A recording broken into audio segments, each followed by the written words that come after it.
First of all, it's a time of change, a new cabinet, new civil servants, a new investment case when it comes to the international forum.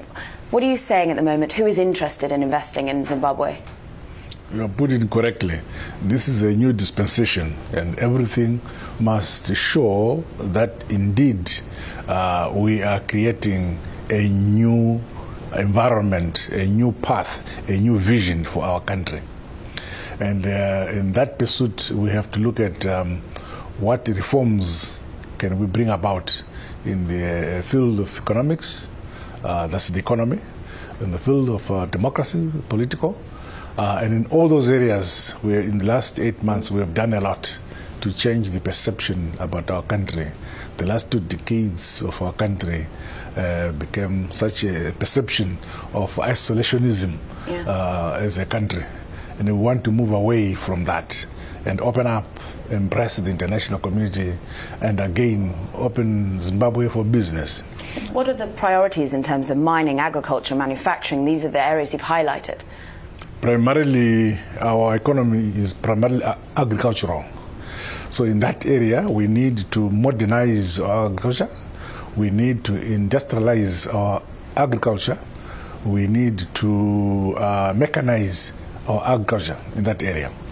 And also to make sure we have secure food security in the country. With the issue of climate change, we are making sure we have enough water bodies in the country, and so that we can have irrigation, guaranteed number of hectares in the country. So whether there is a drought or there is no drought, we have irrigation in the country to produce the grain to feed our people, and obviously we target and project surplus in our model of agriculture. And that again, within 2 seasons, we have achieved that already with regard to maize. And we are applying the same model of approach to other crops like soybean, wheat, and so on. We talk about surplus. Alas, that is something that you need to find within your economy as well, in terms of fiscal discipline, in terms of macroeconomic change, in terms of bringing the debt under control. How are you taking steps to do that? Well, we have to be very sober in that area. It is true that the fiscal balance in our country is bad, and we have to correct it. And we must be honest with our people as to what we want to achieve, and to do so, there is a need for us to apply fundamentals that may be harsh to our people, but they are necessary for us to cross the bridge. Now, in that area, yes, we have resources. As I've said, we are already addressing the issue in agriculture. We also have introduced reforms in mining, like the Indigenization Act. We have removed that to a great extent, which attracts foreign capital, global capital coming into our field. Where from? The entire world is open. Others quickly come in. Others look for whether we are honest or not. Yeah. And we understand that, you see, after the perception that has been there, I wouldn't begrudge those who would want to wait and see. But I would still say what we are saying must be judged by the matching our talk with our action. That's what we're doing. You mentioned honesty there. How are you going about improving that at the moment? Because of course, they want to see that there was a legitimate election. This is something that you say that has occurred, but of course the opposition party still pushes against that. How do you ensure that your presidency is seen as legitimate? From day one, which is 24th of November last year, I have preached peace, unity, and love among our people. And they are seeing this. That message has not changed. I'm intensifying it left, right, and center. And we have, for the first time, we're now 38 years of independence, but for the first time, we had an election which was free of violence, where, whereas in the past we had about 4 or 5 political parties, this time around we had 133 political parties, and 56 of those political parties participated in the plebiscite. And the 23 of those political parties contested for the presidency. But of course, it's, I think it's worldwide that if a party loses elections, not everybody accepts losing aggressively. But this happens, and I don't think it's new in Zimbabwe. Will you have a paid opposition going forward? Will you have a paid opposition? Will you have a means to legitimize the opposition parties with paid roles? I don't understand. Under our Commonwealth parliamentary democracy... In terms of ensuring that you have paid posts for those who are in opposition to your party. That's what I would have to explain. Under our Commonwealth parliamentary democracy, the opposition is recognized. You recognize the leader of the opposition in parliament. This is what we're going to do ourselves. But under the former administration, there was no formal recognition of the opposition leader. But now, under my administration, we are embracing the Commonwealth approach to parliamentary democracy, where you recognize the leader of the opposition and is given certain recognition and perks in Parliament.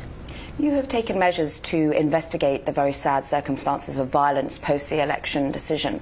How is that going to be put forward? What do you hope to hear from the panel?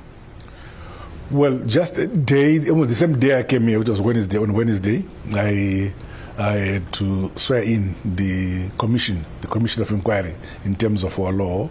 And after, as I've said in the beginning, we had perfectly free election from violence. Then all the political parties were able to go wherever they wanted to go to campaign. We voted freely in Zimbabwe. 2 days after the voting process, there was some incident which is regrettable, where we lost 6 lives 2 days after the election. So there were 2 choices for me. I institute a domestic local inquiry. I didn't feel that would be comfortable with both the people at home as well as the international community, regional and continental community. So I felt that it was necessary to bring about people from outside. I have a commission of 4 people, international persons of repute. 4 of them are from outside, 3 are internal. And the 4 from outside, one is the former president of the Republic of South Africa, and one is the former Commonwealth Secretary General of the Commonwealth from Nigeria. One is the QC, Queen's Counsel from the UK. One is a former military officer from Tanzania. So a legitimate panel you've put in place. Yes. Let's talk about the economics and looking outside. You've brought people from the outside for this panel. Let's talk about money coming from the outside to you. Interestingly, China is a big investor in you at the moment. Are you concerned about the relationship between the US and China, and will China remain a key investor in Zimbabwe, do you hope?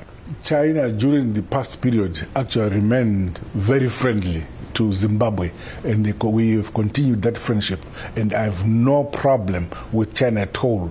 But I'm embracing the entire community to say Zimbabwe is open for business, not only to China, but to the entire international community. They should come in. And as a matter of fact, I'm having investors coming in from across the world. In the past, the EU had sanctions against us. So you see that the entire European community is closed out because of the EU sanctions on us.